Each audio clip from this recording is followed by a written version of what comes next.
Hello বন্ধুরা, আবারও হাজির হলাম একটা নতুন ট্রিক্স নিয়ে। তো আজকে যে ট্রিক্সটি আলোচনা করব সেটা হচ্ছে ফটোশপে। অনেক বন্ধু আমাদের কমেন্ট করে জানান যে কিভাবে একটা ছবিকে আমরা ব্ল্যাক অ্যান্ড হোয়াইট করতে পারি। তো সেটাই আজকে দেখাবো। তো এই জন্য আমাদের ফটোশপ যে কোনো ফটোশপেও করতে পারি।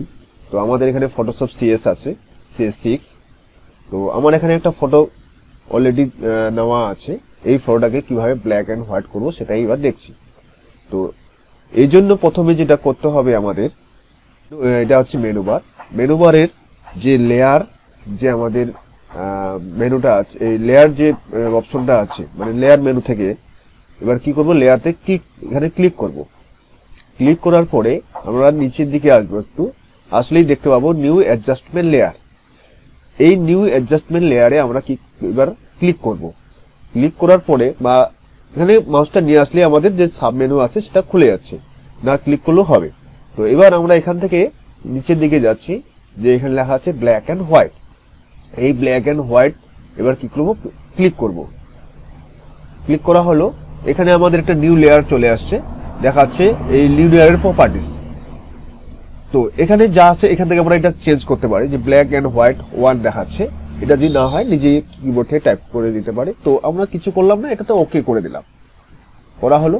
এরপর আমরা একবারে দেখতে পাচ্ছি যে এবার ছবিটা আমাদের কি হয়েছে, ব্ল্যাক অ্যান্ড হোয়াইট অলরেডি হয়ে গেছে। তো এছাড়াও যদি আমাদের এই যে প্রপার্টিসটা আছে ব্ল্যাক অ্যান্ড হোয়াইটের, আর একটা প্রপার্টিস আমাদের আছে, এখান থেকেও আমরা আরো ছবিটাকে বেটার লুক দিতে পারি।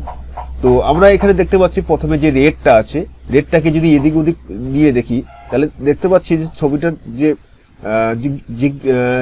যে রংটা রেড ছিল সেটা আমাদের হোয়াইটে হয়ে যাচ্ছে, এই যে দেখা যাচ্ছে।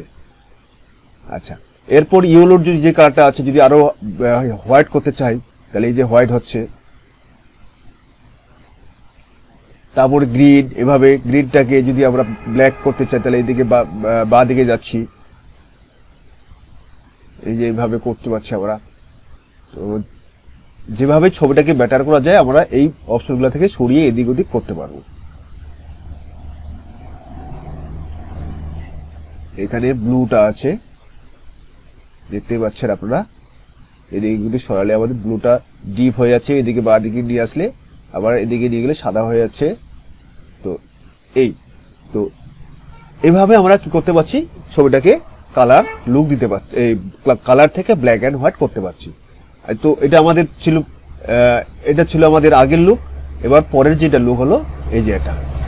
তাহলে আমরা বুঝতে পারছি যে সহজেই আমরা কি করতে পারছি, একটা ব্ল্যাক অ্যান্ড কালার ছবিকে ব্ল্যাক অ্যান্ড হোয়াইট সহজেই করতে পারছি।